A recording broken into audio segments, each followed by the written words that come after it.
Aujourd'hui, nous allons réaliser ensemble notre deuxième tutoriel sur le logiciel de simulation Flexim. Vous pouvez retrouver les explications détaillées de ce tutoriel ainsi que des suivants sur notre site internet Solopti, dont l'adresse se trouve en description. Sur ce site internet, vous pourrez également trouver des modèles de démonstration ainsi qu'en apprendre plus sur les services que nous offrons afin de vous aider dans vos simulations de flux. Cette fois-ci, un tutoriel un peu plus complexe que le précédent dans lequel nous allons traiter d'une ligne de contrôle de pneus. Commençons par ouvrir Flexim et créons un nouveau modèle. Comme précédemment, on ne touche pas aux unités. Une fois le nouveau modèle créé, une étape supplémentaire par rapport au tutoriel numéro 1, nous allons importer un plan qui nous permettra de positionner précisément nos objets par rapport à l'implantation réelle que nous souhaitons. Pour ajouter un plan sur Flexim, nous avons besoin de nous rendre dans la Toolbox. Elle se situe juste à côté de l'onglet de la librairie. Nous allons ajouter un nouvel élément qui se trouve dans la catégorie Visuel, Model Background. Dans cette fenêtre qui s'ouvre, nous allons pouvoir importer un plan. Vous trouverez dans la description le lien pour télécharger le plan que nous allons utiliser dans ce tutoriel. Vous pouvez l'ajouter en cliquant sur cette icône et en cherchant dans votre dossier. Je vous recommande d'enregistrer ce plan à l'endroit où vous avez enregistré votre modèle. Une fois le plan ajouté, vous pouvez cliquer sur OK. Désormais, dans la 3D, nous pouvons voir notre plan qui s'affiche. Afin de faciliter la construction du modèle, nous allons voir la création de diverses vues. Tout d'abord, nous allons prendre une vue de face et venir l'ajouter ici. Ensuite, nous souhaiterions créer une vue qui nous facilite la construction du modèle. Pour ce faire, nous allons faire un clic droit dans la vue 3D, Model View, Top. Ainsi, nous avons une vue de dessus de notre modèle. Dans les paramètres sur la droite, nous allons également décocher le premier.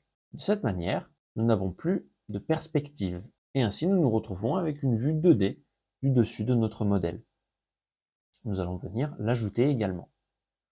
Désormais, je peux changer et passer d'une vue à l'autre pour simplifier ma construction. Maintenant, nous allons pouvoir ajouter les objets de la même manière que nous l'avons fait pour le précédent tutoriel. Retournons dans la librairie et ajoutons les éléments qui sont demandés. Commençons par ceux que nous connaissons. Vous avez une source en entrée. Repositionnez les objets pour qu'ils soient précisément à l'endroit du plan indiqué. Et nous avons des sorties. Nous allons commencer par construire uniquement la branche principale. Nous nous occuperons de la seconde branche plus tard. Pour le contrôle, nous utilisons également un processeur, qui cette fois-ci sera une machine de contrôle. Et maintenant, nous allons avoir besoin d'ajouter des convoyeurs. Nous n'avons pas encore vu l'objet convoyeur. Pour cela, il suffit d'aller dans la librairie. Il se trouve ici, convoyeur. Nous allons pouvoir venir en déposer deux. Nos convoyeurs sont trop grands. Nous allons pouvoir les redimensionner. Pour cela, cliquez sur votre premier convoyeur. Et dans le panneau à droite, nous pouvons voir que la longueur est à 10 mètres par défaut. Pour le premier convoyeur, nous souhaitons une longueur de 5 mètres. Et pour le second, une longueur de 3 mètres.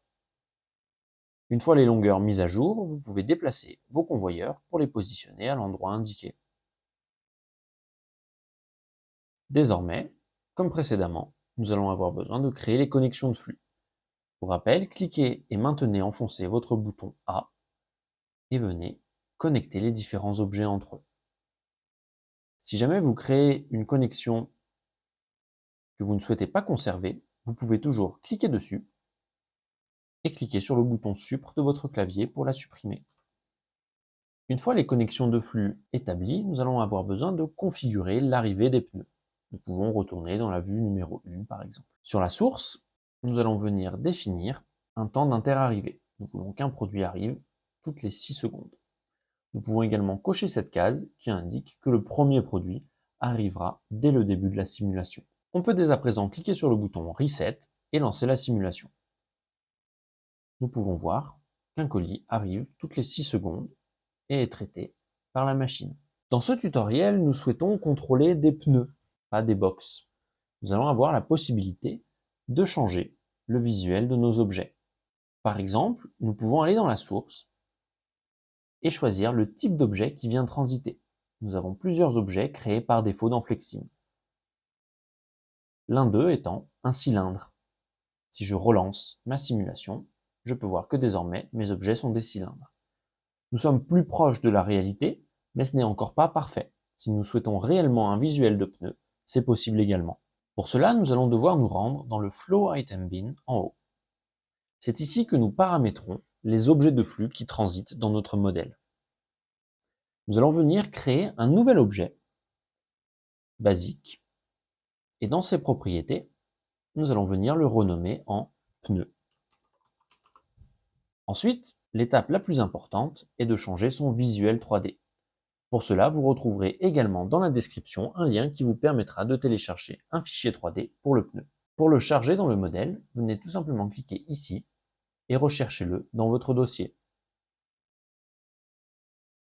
Une fois le fichier chargé, vous verrez le pneu qui apparaît dans votre modèle. Vous avez la possibilité d'importer des fichiers 3D de divers formats. La plupart des fichiers 3D fonctionnent. Nous vous recommandons d'utiliser des fichiers de type 3DS, DAE, FBX, OBJ, SKP, mais beaucoup d'autres fonctionnent également. Désormais, si je retourne dans mon modèle, que je clique sur ma source, je peux voir apparaître mon pneu. Si je le sélectionne et que je relance ma simulation, désormais, ce sont bel et bien des pneus qui transitent sur mes convoyeurs.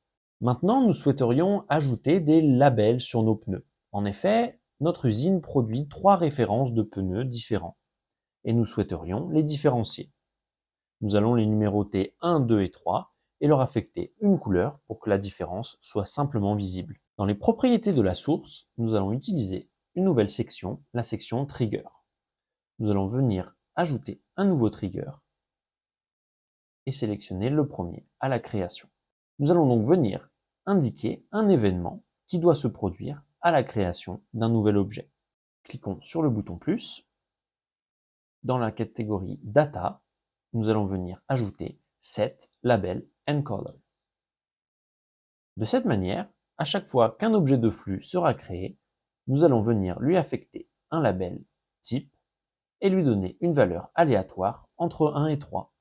Si je relance mon modèle, je peux voir que des produits ont différentes couleurs.